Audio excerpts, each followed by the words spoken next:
الحمد لله رب العالمين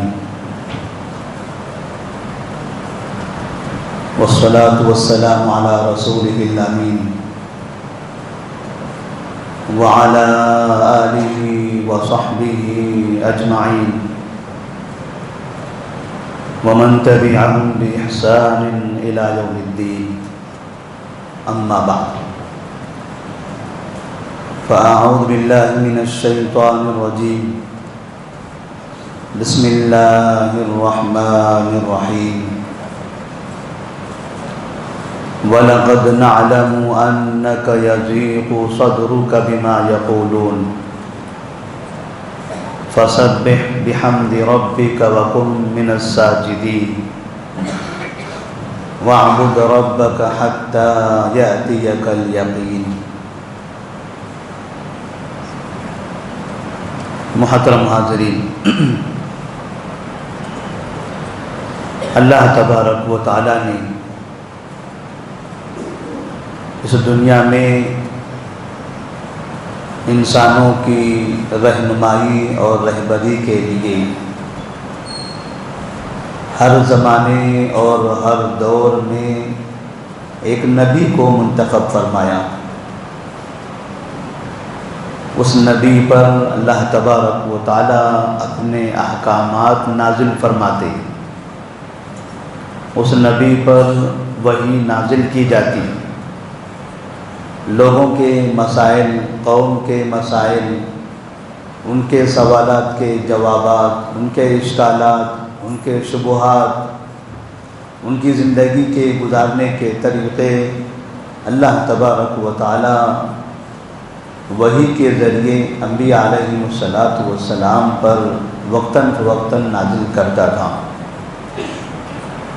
تاکہ وہ نبی اپنی قوم کی ہر اعتبار سے بالکل صحیح رہنمائی کرتے۔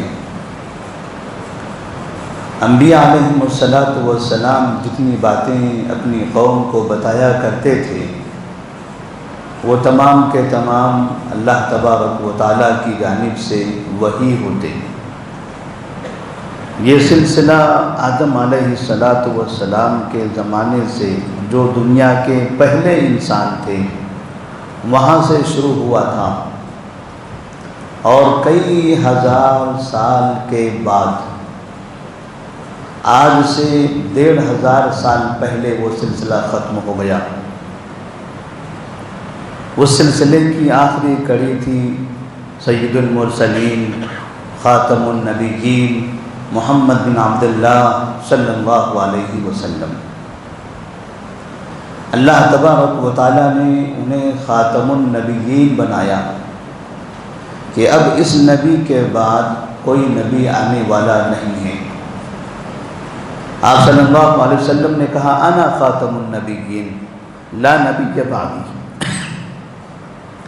میں خاتم النبیین ہوں، تمام انبیاء کے بالکل آخر میں آنے والا نبی ہوں، اب میرے بعد کوئی نبی آنے والا نہیں ہے۔ تو جب آپ سے پوچھا جاتا ہے یا رسول اللہ صلی اللہ علیہ وسلم آپ کے بعد تو کوئی نبی نہیں ہوگا، نبی تو قوم کی رہنمائی رہبری کے لیے ہوتے ہیں۔ آج ہم موجود ہیں، کل دوسری قومیں موجود ہوگی، ان کی رہنمائی اور رہبری کون کرے گا؟ انہیں دین کا طریقہ، دین پر عمل کرنے کا طریقہ، زندگی گزارنے کا طریقہ کون سکھائے گا؟ تو آپ صلی اللہ علیہ وسلم فرماتے ہیں ترکت فیکم امرین لن تضلوا ما ان تمسکتم بہما کتاب اللہ و سنتی۔ نبی ایک انسان ہونے کے ناحیے سے اس دنیا سے رخصت ہو جائے گا۔ آدم علیہ السلام نبی تھے، اس دنیا سے رخصت ہو گئے۔ آخری نبی محمد بن عبداللہ صلی اللہ علیہ وسلم وہ بھی اس دنیا سے رخصت ہوں گے، لیکن اس آخری نبی کے جانے کے بعد کوئی نبی تو نہیں آئے گا، لیکن اس کی نبوت باقی رہے گی، اس نبی کی نبوت باقی رہے گی، اس نبی کی تعلیمات باقی رہے گی، اور وہ تعلیمات انتہائی محفوظ شکل میں ایک ہے قرآن مجید اللہ کی کتاب، اور دوسرے ہے نبی کریم صلی اللہ علیہ وسلم کی زندگی، ایک آئیڈیل، ایک نمونہ پریکٹیکلی زندگی جس پر آپ چل کر دکھائے ہیں، جو آپ نے عمل کر کے دکھایا ہوا ہے۔ تو اس طرح سے یہ دو چیزیں آپ فرماتے ہیں، دو چیزیں چھوڑ کر میں جا رہا ہوں، جب تک کہ ان دونوں پر عمل کرتے رہو گے کبھی گمراہ نہیں ہوگے۔ تو میرے بعد اب تمہیں کسی نبی کی ضرورت نہیں پڑے گی، میرے بعد قرآن اور حدیث، اللہ کی کتاب اور میری سنت، یہ دونوں چیزیں آپ کی رہنمائی رہبری کے لیے کافی ہیں۔ اور اللہ تبارک و تعالیٰ نے ان دونوں چیزوں کو، قرآن کو اور حدیث کو، تمام طرح کے خرافات سے، شکوک سے، شبہات سے، ہر طرح کے خلط ملط ہونے سے محفوظ کر دیا۔ کسی نے اس میں اضافہ کرنے کی، اس کو بگاڑنے کی، خراب کرنے کی کوشش کی تو اللہ تبارک و تعالیٰ نے کچھ ایسے علماء کو پیدا فرمایا کہ انہوں نے ان خرافات کو، ان برائیوں کو، ان غلط باتوں کو صحیح باتوں سے ایسے نکال کے الگ کیا، کہتے ہیں جیسے آٹے سے بال نکالا جاتا ہے، انتہائی سلامتی کے ساتھ۔ دین مکمل کا مکمل محفوظ ہے اور یہ قیامت تک محفوظ رہنے والا ہے۔ لیکن جو انسان یا جو نبی، جو داعی، جو خیر چاہنے والا شخص اپنی قوم کے ساتھ بھلائی کرنا چاہتا ہے، قوم کی صحیح رہنمائی کرنا چاہتا ہے، قوم کو اچھی باتیں بتانا چاہتا ہے، تو کیا یہ ضروری ہے کہ تمام کے تمام لوگ اس شخص کی عزت بھی کرنے، اس کی بات بھی ماننے؟ قدیم واقعات سے، قرآن مجید کی تلاوت سے، احادیث رسول کا مطالعہ کرنے سے یہ سمجھ میں آتا ہے کہ ایسا ضروری نہیں ہے، کیونکہ تقریباً زمانے میں ایسے واقعات پیش آئے ہیں کہ قوم کے لوگوں نے اپنے نبی کے ساتھ برا برتاؤ کیا۔ اپنے نبی کو، جو ایک سچے انسان ہوا کرتے تھے، رہنما رہبر ہوتے تھے، قوم کے ہمدرد ہوتے تھے، قوم کے لیے اچھا چاہتے تھے، لوگ ان کے ساتھ برا برتاؤ کرتے تھے، لوگ انہیں جھوٹا کہتے تھے، کبھی انہیں تکلیف دیا کرتے تھے، انہیں کبھی پاگل کہہ دیتے تھے، ان کو اپنے شہر سے نکالنے کی کوشش کرتے تھے، اور کبھی موقع ملا تو انہیں قتل کرنے کی بھی کوشش کیا۔ تو اس طرح سے اللہ تبارک و تعالیٰ فرماتے ہیں، یا حسرۃ علی العباد ما یأتیہم من رسول الا کانوا بہ یستہزئون۔ بندوں پر افسوس ہے، حسرت ہوتا ہے۔ قرآن کہتا ہے کہ بندوں پر، انسانوں پر افسوس ہوتا ہے، تعجب ہوتا ہے۔ ما یأتیہم من رسول الا کانوا بہ یستہزئون، جب بھی ان کے پاس کوئی رسول، کوئی نبی شریعت لے کر آتا، دین کی دعوت پیش کرتا، ان کی رہنمائی رہبری کرنے کی کوشش کرتا، تو یہ ان کا مذاق اڑانے لگتے، یہ ان پر ہنستے رہتے تھے، یہ ان کے ساتھ کھلواڑ کرتے تھے۔ یہ ہر زمانے میں ہوا، اور یہی چیز آخری نبی محمد بن عبداللہ صلی اللہ علیہ وسلم کے دور میں بھی ہوا تھا۔ اللہ تبارک و تعالیٰ نے ایک مرتبہ نبی صلی اللہ علیہ وسلم سے فرمایا، وَلَقَدْ نَعْلَمُ أَنَّكَ يَضِيقُ صَدْرُكَ بِمَا يَقُولُونَ۔ اے محمد صلی اللہ علیہ وسلم، سابق کا طریقہ تو یہ رہا کہ سابق میں انبیاء کا مذاق اڑایا گیا، انہیں تکلیف دی گئی، ان کے ساتھ برا برتاؤ کیا گیا، انہیں شہر سے نکالا گیا، قتل بھی کیا گیا۔ وہ ساری چیزیں آپ کے ساتھ بھی ہو رہی ہیں۔ لوگ آپ کا مذاق اڑاتے ہیں، آپ پر الزامات لگاتے ہیں، آپ کی توہین کرتے ہیں، آپ کو ذلیل کرتے ہیں، آپ کو معاشی اعتبار سے کمزور کرنے کی کوشش کرتے ہیں، گھریلو اعتبار سے آپ کو تکلیف دیتے ہیں، ذہنی اذیت پہنچاتے ہیں، جسمانی اذیت پہنچاتے ہیں۔ وَلَقَدْ نَعْلَمُ أَنَّكَ يَضِيقُ صَدْرُكَ بِمَا يَقُولُونَ۔ ہم جانتے ہیں کہ یہ جو سارا معاملہ ہو رہا ہے آپ کے ساتھ، یہ جو لوگوں کی حرکتیں ہیں، ان حرکتوں سے آپ کے دل میں تکلیف ہو رہی ہے، آپ کو برا لگ رہا ہے، آپ کو تکلیف ہو رہی ہے، وہ قوم جو کل تک مجھے صادق و امین کہا کرتی تھی، جو مجھے امانت دار مانتی تھی، سچا مانتی تھی، اپنی امانتیں میرے پاس رکھا کرتی تھی، آخر آج اس قوم کو کیا ہو گیا کہ وہ قوم مجھے جادوگر بھی کہنے لگ گئی، کاہن بھی کہنے لگ گئی، نجومی کہنے لگی، جھوٹا کہنے لگ گئی، پاگل تک کہنے لگ گئی، اور جب چاہتے مجھ پر حملہ کر دیتے، جب چاہتے جہاں چاہتے مجھے ذلیل کر دیتے۔ یہ وہی لوگ ہیں جب یہ لوگ کعبے کی تعمیر میں، حجر اسود کے رکھنے میں، آپس میں لڑائی کرتے ہیں، اور جب انہیں پتہ ہوتا ہے کہ میں ان کے درمیان فیصلہ کرنے والا ہوں، ایسی صورت میں سب نے اپنا سر جھکا لیا تھا۔ اس میں میرے برابر کے لوگ بھی تھے، ہم سے بڑے بزرگ لوگ بھی تھے، سب نے کہہ دیا کہ یہ محمد جب آئے ہیں فیصلہ کرنے کے لیے، اس محمد کو فیصل ماننے کے لیے ہم سب راضی ہیں، یہ جو فیصلہ کریں گے ہم اس کے لیے تیار ہیں۔ وہی لوگ ہیں، یہ وہی لوگ ہیں آج پھر یہ ہمیں ہماری باتوں کا انکار کر کے، ہماری باتوں کا مذاق اڑا کے ہمیں تکلیف دیتے ہیں۔ اللہ تبارک و تعالیٰ فرماتے ہیں وَلَقَدْ نَعْلَمُ أَنَّكَ يَضِيقُ صَدْرُكَ بِمَا يَقُولُونَ۔ اے محمد صلی اللہ علیہ وسلم، آپ کے خلاف برا کہا جاتا ہے، آپ کے ساتھ برائی ہو رہی ہے، آپ کو تکلیف ہوتی ہے، آپ پر ایمان لانے والوں کو بھی تکلیف ہوتی ہے، صحابہ رضی اللہ تعالیٰ عنہ کو بھی تکلیف ہوتی ہے کہ ہمارے نبی کو برا کہا جا رہا ہے، اور ہر مومن کو اس سے تکلیف ہوگی۔ اور آج ہم دیکھ رہے ہیں کہ ہمارے ہندوستان کے اطراف میں جب جب موقع ملتا ہے کسی شخص کو، وقتاً فوقتاً نبی کریم صلی اللہ علیہ وسلم کی توہین کرنے لگتے ہیں، آپ کے خلاف برے جملے استعمال کرتے ہیں۔ مسلمانوں کو تکلیف ہوتی ہے، مسلمان آپے سے باہر آ جاتے ہیں، انہیں ایسا لگتا ہے کہ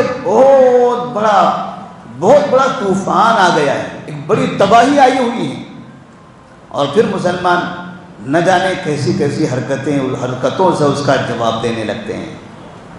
اس میں کوئی شک نہیں ہے کہ جس مسلمان کے دل میں نبی سے محبت ہے، اس نبی کی توہین ہوگی، اس نبی کے ساتھ برا ہوگا تو اس مسلمان کو تکلیف ہوگی۔ مسلمان ہیں، نبی سے محبت کرنا ان کا فرض ہے، یہ ایمان کا حصہ ہے، اور نبی کریم صلی اللہ علیہ وسلم کے زمانے میں بھی صحابہ کو ایسی تکلیف ہوا کرتی تھی۔ آپ صلی اللہ علیہ وسلم کا زمانہ دیکھیں اور آج کا زمانہ دیکھیں، آج جب نبی موجود نہیں ہے، دنیا میں الگ الگ جگہ پر نبی کریم صلی اللہ علیہ وسلم کی شان میں گستاخیاں کی جاتی ہیں، لیکن یاد رکھیں یہ گستاخیاں، یہ بد زبانی اور اس طرح کے نبی پر الزامات یا نبی کے بارے میں بد کلامی کرنا، بری باتوں کی تشہیر کرنا، بدنام کرنے کی کوشش کرتے رہنا، ان سب کے پیچھے ایک ایسا راز چھپا ہوا ہے، اگر اس ایک واقعے سے آپ لوگ سمجھ سکیں تو سمجھ جائیں گے۔ نبی کریم صلی اللہ علیہ وسلم کا دور تھا، آپ صلی اللہ علیہ وسلم کفار مکہ کے درمیان دین کی دعوت دے رہے تھے، مکہ والے قبول نہیں کرنا چاہتے تھے، نہ وہ ماننا چاہتے تھے، نہ کسی اور کو دیکھنا چاہتے تھے کہ وہ مانیں، نہ مکہ کے شہری باشندے نبی کو قبول کرنا چاہتے تھے، نہ اطراف سے اس شہر میں آنے والے لوگوں کو قبول کرتے ہوئے دیکھنا چاہتے تھے۔ دعوت کے میدان میں ایک ایسا وقت آیا کہ ذی الحجہ کا مہینہ قریب آ گیا، اہل مکہ نے سوچا کہ محمد بن عبداللہ صلی اللہ علیہ وسلم یہ ہمارے درمیان چپکے چپکے ایک شخص کے پاس جاتے ہیں، دین کی دعوت دیتے ہیں، ان میں سے کوئی نہ کوئی ایک مسلمان ہو جاتا ہے، ہم بڑی روکنے کی کوشش کرتے ہیں، پھر بھی کوئی نہ کوئی ہمارے ہاتھوں سے نکل ہی رہا ہے۔ اب تو باقاعدہ حج کا موسم آ رہا ہے، اور اس حج کے موسم میں ساری دنیا سے لوگ آئیں گے، یمن سے، شام سے، کوفہ بصرہ سے، ہندوستان سے، دنیا کے دیگر خطوں سے، ہر طرف سے مشرکین کا ایک بڑا سا میلہ یہاں لگنے والا ہے، اور یہ مشرکین یہاں آئیں گے اپنے دیوتاؤں کے حساب سے، بتوں کے حساب سے یہاں آ کر عبادت کر کے، پوجا کر کے چلے جائیں گے۔ جب یہ لوگ یہاں جمع ہوں گے تو ان کے درمیان نبی کریم صلی اللہ علیہ وسلم جا کر توحید کی دعوت دیں گے، اسلام کی دعوت دیں گے۔ نتیجہ یہ ہوگا کہ پھر ہندوستان سے آنے والے اسلام قبول کر کے چلے جائیں گے، یمن سے آنے والے ان کی بات سن کر وہاں چلے جائیں گے، شام سے آنے والے ان کی بات سن کر ملک شام چلے جائیں گے، عراق سے آنے والے ان کی بات سن کر عراق چلے جائیں گے۔ ہم مکہ میں روکنا چاہتے ہیں اور ان کا دین یہ مکہ کے اطراف میں دور دراز کے علاقوں تک پھیل جائے گا۔ یہ تو بہت بڑا نقصان ہے، یہ کبھی بھی ہم نہیں ہونے دیں گے۔ کیا کرنا چاہیے اس کے لیے؟ مشرکین مکہ کے بڑے بڑے سردار جمع ہوتے ہیں، ابو جہل بن ہشام، عتبہ بن ربیعہ، شیبہ بن ربیعہ، ابی بن خلف، امیہ بن خلف، اس طرح کے جو سردار تھے وہ جمع ہوئے، مشورہ کرتے ہیں محمد کی دعوت کو روکنے کے لیے کیا کرنا چاہیے۔ ان لوگوں نے آپس میں مشورہ کیا، سوچا کہ ہمارے درمیان ایک تجربے کار بزرگ آدمی رہتا ہے، ہم اس کے سامنے جاتے ہیں، اس کے پاس جاتے ہیں، کوئی بہترین حل وہ بتا سکتے ہیں۔ انہوں نے ایک بزرگ انسان کا انتخاب کیا جس کا نام تھا ولید بن مغیرہ۔ ولید بن مغیرہ سردار بھی ہوا کرتا تھا، بڑا ذہین و فطین بھی انسان تھا، رعب اور دبدبے والا بھی تھا، لوگ اس کی عزت بھی کیا کرتے تھے، اپنا بزرگ مانتے تھے۔ یہ بڑے بڑے سردار اس کے سامنے بچوں کی طرح جا کر بیٹھتے ہیں اور ولید بن مغیرہ سے کہتے ہیں آپ تو جانتے ہو نا ابھی حج کا موسم آ رہا ہے، دنیا کے الگ الگ خطوں سے لوگ آئیں گے اور یہ محمد بن عبداللہ اس نے شہریوں کو نہیں چھوڑا، بھلا باہر سے آنے والوں کو کیسے چھوڑے گا؟ یہ ان لوگوں کے درمیان میں جا جا کر اسلام کی دعوت دے گا، نتیجہ یہ ہوگا کہ یہ جو گمراہی ہے محمد بن عبداللہ کی، یہ گمراہی ساری دنیا میں پھیل جائے گی اور ہم نہیں چاہتے کہ گمراہی پھیلے۔ بعض مرتبہ آج بھی آپ دیکھیں گے برا انسان اچھائی کو گمراہی کہتا ہے۔ آپ کسی مشرک کو توحید کی دعوت دو، مشرک آپ کو کہے گا آپ گمراہ ہیں، اللہ کی طرف بلانے والے یہ گمراہ لوگ ہیں، یہ بے دین لوگ ہیں۔ آج بھی توحید کی دعوت دینے والوں کو بے دین کہا جاتا ہے اور یہ کہنے والے مسلمان بھی ہیں، بلکہ مسلمانوں ہی کی بڑی تعداد ہے۔ آپ توحید کی دعوت دو آپ کو بے دین کہا جائے گا، آپ شرک کی طرف لوگوں کو بلاؤ، ہاں یہ ہے مسلمان، یہ ہمارا ہندوستانی مسلمان ہے، یہ صحیح مسلمان ہے۔ آپ درگاہوں کا چکر مارو، سر پٹکو، کہیں گے ہاں یہ صحیح مسلمان ہے۔ لیکن جب آپ ان تمام لوگوں سے ہٹ کر ایک اللہ کی عبادت کی طرف بلاؤ، یہ بے دین ہے، یہ انگریز کا ہے، یہ یہودیوں کا ہے، یہ فلاں کا ہے، یہ اس کا اس سے تعلق ہے، اس کا اس سے تعلق ہے۔ توحید کی دعوت کو وہ انگریز سے جوڑتے ہیں، یہودیوں سے جوڑتے ہیں اور شرک کفر کے کاموں کو اپنے دین اسلام سے جوڑتے ہیں۔ ان لوگوں نے پہلی مرتبہ اتنی بڑی میٹنگ کی اور یہ کہا کہ ہم نہیں چاہتے کہ دنیا میں ہمارے اس شہر سے گمراہی پھیلے۔ لوگ ولید بن مغیرہ کے پاس جاتے ہیں، ولید بن مغیرہ کہتا ہے ٹھیک ہے، چلیے آپ کی کیا رائے ہے بتائیے، کیا کرنا چاہیے؟ لوگوں نے کہا کہ تمام کے تمام شہری ایک بات پر متفق ہو جائیں کہ محمد بن عبداللہ کے بارے میں سب مل کر ایک ہی بات کہیں، جس کے پاس جاؤ وہ آدمی ان کے بارے میں وہی بولتا رہے۔ جب ایک ہی بات سب بولیں گے تو سننے والے کو یقین ہو جائے گا۔ جب بھی جو چینل کھولیں گے اس چینل پر وہی بات بولی جا رہی ہے مسلمانوں کے خلاف، جب چینل بند وہی بولا جا رہا ہے، جو اخبار پڑھو اس میں وہی لکھا ہوا نظر آتا ہے، جس مجلس میں جاؤ وہاں وہی بولا جا رہا ہے، تو اس کا مطلب یہ ہوا کہ لوگ یقین کر لیں گے ہاں یہ حقیقت ہے۔ ان لوگوں نے یہ طے کیا تھا کہ مکہ کا ہر باشندہ بس ایک بات کہے گا، دوسری بات کوئی نہیں کہے گا۔ کہا کیا کہنا چاہیے؟ ولید بن مغیرہ سے کہا گیا آپ بتائیے۔ انہوں نے کہا نہیں آپ پہلے بتائیے بعد میں مشورہ دیتا ہوں۔ انہوں نے کہا ہم نے یہ سوچا ہے کہ محمد بن عبداللہ کو کاہن کہہ کر مشہور کر دیا جائے۔ ولید بن مغیرہ کافروں کا سردار، اس نے کہا قسم خدا کی میں نے بہت کاہن دیکھے ہیں لیکن محمد بن عبداللہ کے پاس کاہنوں والی کوئی عادت نہیں ہے۔ اگر پورے مکہ کے لوگ مل کر بھی اس کو کاہن کہو گے دنیا کے سارے لوگ آپ کو جھوٹا بولیں گے، ہر آنے والا آپ کو جھوٹا بولے گا۔ تو کہا ٹھیک ہے، ایسا کرتے ہیں، اس کو پاگل کہہ دیتے ہیں، مجنون۔ تو ولید بن مغیرہ نے کہا آپ اتنے تجربے کار لوگ ہو، ہمارے شہر کے اندر بھی پاگل ہیں، پاگلوں کی حرکتیں تو آپ نے دیکھی ہیں، پاگل ہوتا کیسے ہے، اس کی شکل و صورت کیا ہوتی ہے، اس کی زبان کیسے ہوتی ہے، اس کی حرکتیں کیسی ہوتی، آپ کو کچھ نظر آتا ہے اس میں اس وقت؟ یقین مانیے اگر آپ نے اس کو پاگل کہا مکے یمن والوں کے سامنے، شام والوں کے سامنے، وہ آپ کو پاگل کہیں گے۔ اتنے اچھے خاصے انسان کو آپ پاگل کہہ رہے ہو؟ کہا کہ اس بات سے میں متفق نہیں ہوں۔ تو لوگوں نے کہا ٹھیک ہے پھر آپ ہی بتائیے۔ کہا نہیں، اور آپ کے سامنے، آپ کے پاس، آپ کے دماغوں میں اور کوئی باتیں ہیں تو بتائیے۔ لوگ الگ الگ طرح کی باتیں کرنے لگے۔ آخر میں کہا کہ ایسا کرتے ہم اس کو جادوگر کہہ دیتے ہیں۔ ولید بن مغیرہ نے کہا قسم اللہ کہ میں نے بہت جادوگروں کو دیکھا ہے، لیکن جادوگروں کے جو کلمات ہوتے ہیں، ان کی جو باتیں ہوتی ہیں، محمد بن عبداللہ کی زبان میں ایسی کوئی بات نہیں ہے۔ اس کی زبان میں اتنی مٹھاس ہے، جو سنتا ہے اس کا ہو جاتا ہے، اس کے دل میں اتر جاتا ہے۔ اس کی زبان کے اندر جادوگری نہیں ہے۔ لوگوں نے دیکھا کہ جتنی باتیں ہو سکتی تھی نبی کے خلاف بولنے کے لیے، ساری باتیں انہوں نے پیش کر دی۔ ولید بن مغیرہ نے سب کا انکار کر دیا۔ اس سے ایک بات یہ سمجھ میں آتی ہے، کافر چاہے جتنا بڑا اسلام کا دشمن ہو، اسے یہ پتہ ہے کہ محمد بن عبداللہ صلی اللہ علیہ وسلم کی ذات گرامی کیسے ہے۔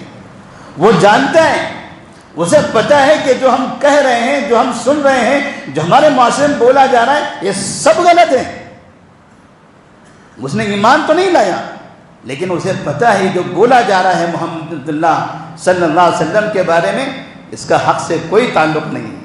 اور آج بھی آپ نے دیکھا ہوگا اسی ملک کے اندر جب بھی نبی کے خلاف بولا جاتا ہے، مسلمانوں سے زیادہ غیر مسلمین اس آدمی کو جواب دیتے ہیں کہ آپ نے محمد پیغمبر کو پڑھا نہیں ہے، اگر آپ نے پڑھ لیا ہوتا تو کبھی ایسی بات نہ کرتے، آپ نے جانا نہیں ہے اس شخص کو۔ آخر میں بہرحال برائی تو کرنی تھی، دین اسلام کو روکنا تھا، دعوت کو روکنا تھا، فیصلہ کرنے کی ضرورت تھی۔ ولید بن مغیرہ سے کہا گیا کچھ تو کرنا ہے، بغیر کچھ کیے ہم کو یہاں سے اٹھنا نہیں ہے۔ کہا کہ ٹھیک ہے، دل تو نہیں چاہتا ہے، لیکن کچھ نہیں سے کچھ بہتر ایسا کرتے ہیں کہ اس کو جادوگر کہہ دیتے ہیں، لیکن قسم خدا کہ میرا دل اس سے مطمئن نہیں ہے، لیکن اس کے علاوہ اور کوئی راستہ بھی نہیں ہے۔ ہاں اتنا ہم کہہ سکتے ہیں کہ وہ جادوگر ہے اس اعتبار سے کہ جس شخص کے دل میں اس کی باتیں اتر جاتی ہیں، اس کے اور کافر کے درمیان اختلاف ہو جاتا ہے۔ اسلام قبول کرنے والا بیٹا ہے تو باپ اور بیٹے کے درمیان مسائل شروع ہو جاتے ہیں، اگر وہ بیوی ہے تو اس کے شوہر سے مسائل شروع ہو جاتے ہیں، اگر وہ غلام ہے تو اس کے مالک سے مسائل شروع ہو جاتے ہیں، مطلب کہ دونوں میں دراڑ پیدا ہو جاتی ہے، اختلافات ہو جاتے ہیں۔ اور جادوگری میں کیا ہوتا ہے؟ لوگوں کو توڑنا۔ اس اعتبار سے ہم اس کو جادوگر کہیں گے۔ سب لوگوں نے اتفاق کر لیا، پورے مکے والوں کو بتا دیا گیا کہ مکے والوں اب باہر سے مہمان آنے والے ہیں، کچھ دنوں کا ان کا یہاں پر قیام ہوگا، ہزاروں کی تعداد میں لوگ یہاں پر آئیں گے، اپنے اپنے علاقوں کے سردار بھی ہوں گے، شعراء بھی ہوں گے، خطباء بھی ہوں گے، بڑے بھی ہوں گے، چھوٹے بھی ہوں گے، مرد بھی ہوں گی، عورتیں بھی ہوں گی، لہذا سب کے سامنے جب بھی ملاقات ہو یہ کہنا کہ محمد بن عبداللہ جادوگر ہے، اس سے ملاقات نہ کرو، محمد بن عبداللہ جادوگر ہے، اس سے ملاقات نہ کرو۔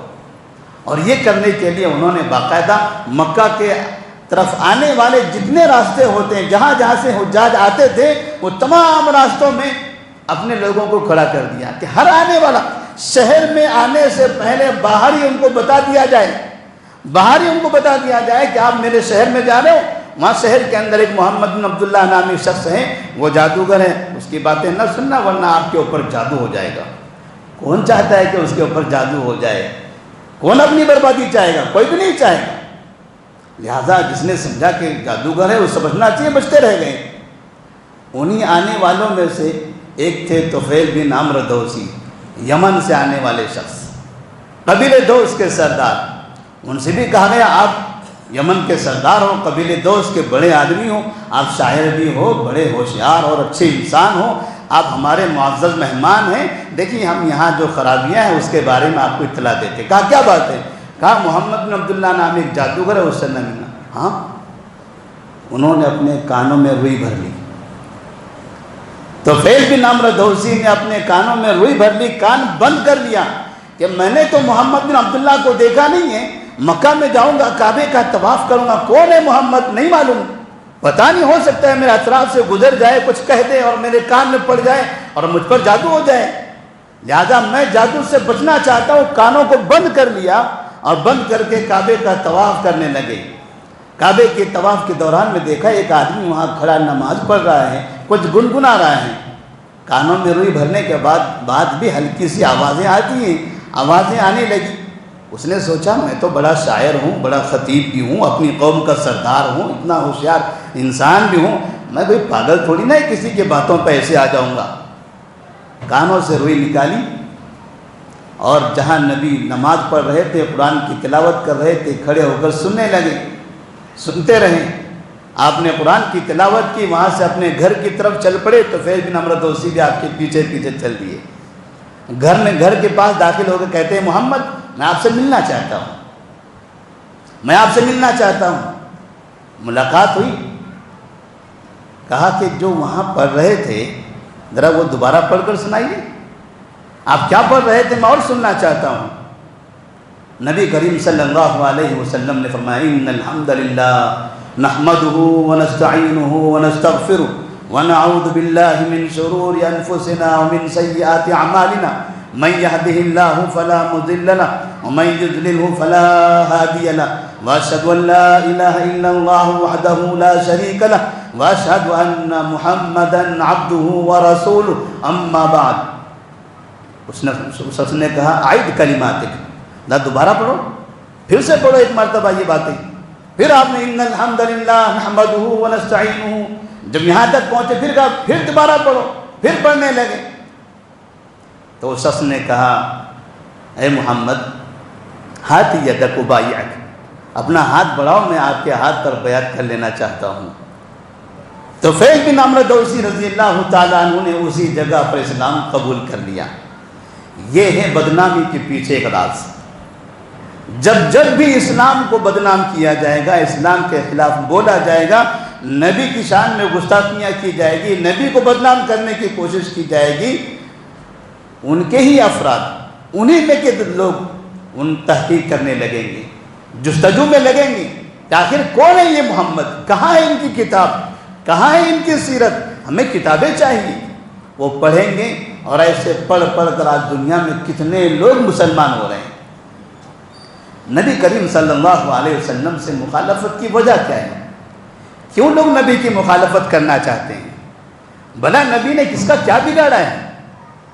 نبی کریم صلی اللہ علیہ وسلم جب پہلی مرتبہ صفا پہاڑی پر کھڑے ہوتے ہیں اور آپ لوگوں سے کہتے ہیں ارائیتکم لو اخبرتکم ان خیلا بالوادی ترید ان تغیر علیکم اکنتم مصدقین، اکنتم مصدقین، اگر سنو لوگوں سنو، اگر میں تم سے یہ کہوں کہ اس پہاڑ کے پیچھے سے ایک لشکر تم پر حملہ کرنے کے لیے آ رہا ہے، اس پہاڑ کے پیچھے سے ایک لشکر تم پر حملہ کرنے کے لیے آ رہا ہے، کیا تم میری بات مان لو گے؟ آخر ماننے میں کیا مسئلہ تھا؟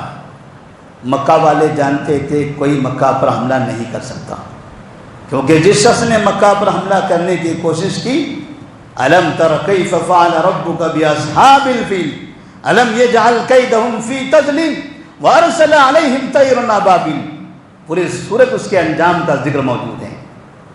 مکے والے ان کو یقین تھا، وہ کفار تھے تب بھی یقین تھا کہ ہمارے شہر پر کوئی حملہ نہیں کر سکتا، یہ ناممکن ہے۔ لیکن جب نبی نے پوچھا اکنتم مصدقیہ، اگر میں کہوں کہ ایسا ہونے والا ہے کیا تم بات مان لو گے؟ سب نے کہا تھا ما جربنا علیک کذبا، اے محمد ہم نے تو آپ کو کبھی جھوٹ بولتے دیکھا ہی نہیں ہے۔ اگر آپ یہ بول رہے ہو یہ ناممکن ہے، پھر بھی آپ کے بولنے سے ہم اس کو ممکن مان لیں گے۔ جب نبی کریم صلی اللہ علیہ وسلم نے دیکھا لوگ تو مجھے اتنا سچا مانتے ہیں، ناممکن چیز بھی اگر میں ان کو بتا دوں تو وہ بھی ماننے تیار ہیں، پھر آپ نے کہا انی نذیر لکم بین یدی عذاب شدید۔ آپ نے توحید کی دعوت دی، آخرت کی فکر دلائی، وہیں سے لوگ بھاگنے لگ گئے۔ ابو لہب نے کہا تھا تبا لک لہذا جمعتنا یا محمد، اے محمد تمہارا برا ہو، تم نے ہمیں اسی لیے جمع کیا تھا۔ اس پیغام سے یہ سمجھ میں آتا ہے کہ محمد بن عبداللہ صلی اللہ علیہ وسلم کے اخلاق، آپ کی سیرت، آپ کی شخصیت، اس سے کسی کو اعتراض نہیں ہے، اس سے کسی کو اعتراض نہیں ہے۔ سب مانتے ہیں کہ سب سے بہترین انسان دنیا میں محمد بن عبداللہ صلی اللہ علیہ وسلم ہیں۔ مسئلہ صرف دین کی دعوت کا ہے، مسئلہ صرف دین کی دعوت کا ہے۔ تھوڑی دیر پہلے یہی کفار نبی سے کہتے تھے کہ آپ کو ہم نے کبھی جھوٹ بولتے ہوئے نہیں پایا، آپ اگر کہو گے ہم آپ کی بات کی تصدیق کرنے والے ہیں۔ جیسے آپ نے توحید کی دعوت دی سب نے نبی کی مخالفت کی، سب نبی کو برا کہہ کے وہاں سے جانے لگے۔ مطلب اس کا یہ ہوتا ہے کہ جب آپ توحید کی دعوت دو گے، توحید کی نشر و اشاعت کا کام کرو گے، ایک اللہ کی طرف لوگوں کو بلاؤ گے، وہ سامنے والا آپ کے اخلاق، آپ کا کردار، آپ کا خرچ، آپ کی دولت، آپ کی شکل و صورت، آپ کا حسب و نسب نہیں دیکھے گا، وہ آپ کی دعوت کو دیکھ کر آپ کی مخالفت کرے گا، وہ آپ کی دعوت کو دیکھ کر آپ کی مخالفت کرے گا۔ تو نبی کریم صلی اللہ علیہ وسلم ساری زندگی اس طرح سے کفار مکہ کے درمیان جیسے آپ کو پیش کرتے رہے، آپ صلی اللہ علیہ وسلم کے ساتھ وہاں کی قوم نے ہمیشہ ہی برا برتاؤ کیا۔ وقت کافی زیادہ ہو گیا، ایک بات کہہ کر میں اپنی بات کو ختم کر دینا چاہتا ہوں۔ نبی کریم صلی اللہ علیہ وسلم نے ان مکہ والوں کے بارے میں جنہوں نے آپ کے ساتھ برا برتاؤ کیا تھا، بدنام کیا، تکلیف دی، مارا، مکہ میں رہتے ہوئے آپ نے دو طریقے اپنائے تھے۔ ایک طریقہ تھا دعا کا، دوسرا طریقہ تھا بد دعا کا۔ آپ نے بعض مرتبہ بعض واقعات پر بد دعا فرمائی، جیسے عتیبہ بن ابی لہب نے آپ کا گلا پکڑا، آپ کے کپڑے پھاڑے، آپ کے منہ پر تھوکا، آپ نے اس کے لیے بد دعا کر دیا، اللہم سلط علیہ کلبا من کلابک، اے اللہ تو اس پر اپنے کسی جانور کو مسلط کر دے۔ عتیبہ بن ابی لہب ایک ملک شام کے سفر میں جا رہا تھا، راستے میں ایک شیر نے اس پر حملہ کر دیا، اس کو قتل کر دیا۔ جب نبی کریم صلی اللہ علیہ وسلم کعبے کے پاس نماز پڑھ رہے تھے، ابو جہل، عتبہ بن ربیعہ، شیبہ بن ربیعہ، عقبہ بن ابی معیط، یہ سب کے سب وہاں موجود تھے۔ ان لوگوں نے یہ طے کیا کہ نبی کے بدن پر اونٹ کی اوجڑی ڈال دی جائے۔ عقبہ بن ابی معیط اونٹ کی اوجڑی لاتا ہے، نبی کے گردن پر ڈال دیتا ہے، آپ کو سر اٹھایا نہیں جاتا تھا۔ آپ صلی اللہ علیہ وسلم کافی دیر تک اسی طرح سجدے میں رہے۔ وہ نبی کی یہ کراہت کو، یہ تکلیف کو، یہ پریشانی کو دیکھ دیکھ کر وہ ہنستے تھے، مذاق اڑاتے تھے۔ فاطمہ رضی اللہ تعالیٰ عنہا اس درمیان میں آتی ہیں، اپنے معصوم ہاتھوں سے وہ گندگی کو آپ کے سر پر سے اٹھاتی ہیں۔ آپ سر اٹھا کر دیکھتے ہیں، ابو جہل ہے، عتبہ بن ربیعہ ہے، شیبہ بن ربیعہ ہے، ولید بن عقبہ ہیں، اور اسی طرح سے عقبہ بن ابی معیط ہے۔ آپ ان کو دیکھ کر کہتے ہیں اللہم علیک بقریش، اللہم علیک بقریش، اللہم علیک بقریش، اللہم علیک بابی جہل، اللہم علیک بعقبہ بن ابی معیط، اللہم علیک بعتبہ بن ربیعہ۔ ان سب کے نام لے کے آپ نے بد دعا فرمائی۔ کہتے ہیں جس وقت انہوں نے نبی کے زبان سے بد دعا یا جملہ سنا، وہ کانپنے لگے، پسینہ چھوٹنے لگا، گھبرانے لگے، اور کہتے ہیں ساری زندگی وہ ڈرا کرتے تھے، انہیں یقین تھا کہ محمد نے کعبے کے سامنے بد دعا کی ہے، ان کی بربادی طے ہے۔ نبی کے ساتھ برا کرنے والا یا تو برباد ہو کر رہے گا، یا پھر نبی کریم صلی اللہ علیہ وسلم نے ایک دوسرا طریقہ اپنایا، اور وہ طریقہ تھا دعا کا۔ ایک طریقہ تھا دعا کا۔ آپ صلی اللہ علیہ وسلم جب طائف کے شہر سے واپس آتے ہیں، پہاڑ کا فرشتہ آتا ہے، اے محمد ان شئت ان اطبق علیہم الاخشبین، اگر آپ چاہو اگر آپ چاہو تو 2 پہاڑوں کے درمیان اس قوم کو پیس کر ختم کر دیں، جس قوم نے آپ کو اتنا تکلیف دی، جس قوم نے آپ کو اتنا مارا، اتنا پریشان کیا۔ نبی نے فرمایا نہیں، میں ایسا نہیں چاہتا، انی ارجو ان یخرج اللہ من اصلابہم من یعبد اللہ وحدہ لا یشرک بہ شیئا۔ مجھے امید ہے یہ لوگ نہیں سمجھ سکے، ان کی نسلوں میں اللہ تبارک و تعالیٰ ایسے لوگوں کو پیدا کرے گا جو ایک اللہ کی عبادت کریں گے اور اس کے ساتھ کسی کو شریک نہیں کریں گے۔ ہم نے ابو جہل کے بارے میں تو سنا ہے کہ ابو جہل اسلام کا سب سے بڑا دشمن، لیکن ابو جہل کے بیٹے اکرمہ کے بارے میں بھی ہم کو معلوم ہونا چاہیے۔ ابو جہل کا بیٹا اکرمہ مسلمان۔ ہم نے ابو لہب کے بارے میں تو سنا ہے کہ ابو لہب نبی کو بہت تکلیف دیا کرتا تھا، لیکن ابو لہب کے بیٹے عتبہ کے بارے میں ہم کو معلوم ہونا چاہیے کہ عتبہ نے بھی اسلام قبول کر لیا تھا۔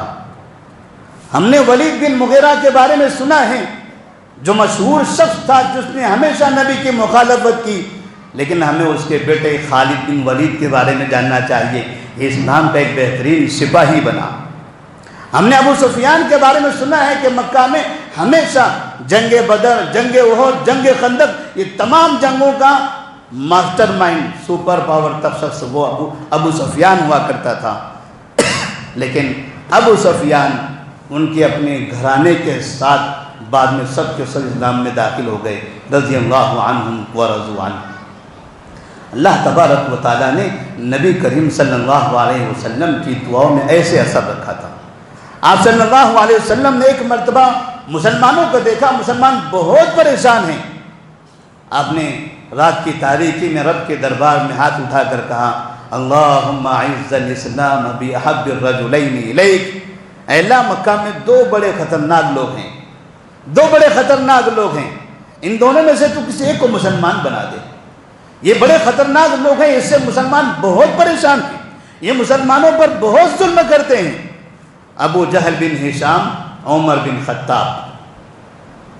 نبی صلی اللہ علیہ وسلم نے فرمایا، اے اللہ، ان دونوں میں سے تو کسی ایک کو مسلمان بنا دے، اس سے مسلمانوں کو قوت ملے گی، کیونکہ جب تک یہ کفر پر رہیں گے مسلمانوں کو بہت تکلیف ہوگی۔ اللہ تبارک و تعالیٰ نبی کی دعا قبول فرمائی، عمر بن خطاب رضی اللہ تعالیٰ عنہ مسلمان ہو گئے۔ عبداللہ بن مسعود رضی اللہ تعالیٰ عنہ فرماتے ہیں، ما زلنا عزتا منذ اسلم عمر۔ جب عمر فاروق مسلمان ہوئے تب سے ہم طاقتور ہو گئے۔ عمر فاروق کے مسلمان ہونے سے پہلے ہم ارقم بن ابی الارقم رضی اللہ تعالیٰ عنہ کے گھر میں چھپ کر نماز پڑھتے تھے، الگ الگ وادیوں میں جا کر چھپ کر نماز پڑھتے تھے۔ عمر فاروق مسلمان ہوئے تو ہم کعبے کے سامنے آ کر نماز پڑھنے لگ گئے، کسی کی مجال نہیں ہوتی کہ ہمیں نماز پڑھنے سے روکنے کی۔ یہ جو 2 باتیں ہم نے بتائی، یہ ہمارا آج کا پیغام ہے، یہ ہمارا آج کا پیغام ہے کہ ہمیں ایسی صورت میں ہماری قوم کے لیے ہدایت کی دعائیں کرنی چاہیے۔ جو بڑے بڑے افراد ہیں جو طاقتور اسلام کو نقصان پہنچاتے ہیں، مسلمانوں کو نقصان دیتے ہیں، آپ ان کی ہدایت کے لیے دعا کیجئے، صبح و شام دعا کیجئے، تہجد میں دعائیں کیجئے، اللہ ان کو مسلمان بنا دے۔ پھر دیکھیے کیسے ہندوستان کے اندر انقلاب برپا ہوتا ہے، اور جو برائی کر رہا ہے اس کا انجام تو برا ہو کر رہے گا۔ اللہ سے دعا ہے کہ اللہ تبارک و تعالی ہم تمام کو اپنی قوم کے لیے ہدایت کی دعائیں کرنے کی توفیق عطا فرما، نبی کریم صلی اللہ علیہ وسلم سے محبت کرنے اور ان کی سنت پر عمل کی توفیق دے۔ وآخر دعوانا ان الحمد للہ رب العالمین۔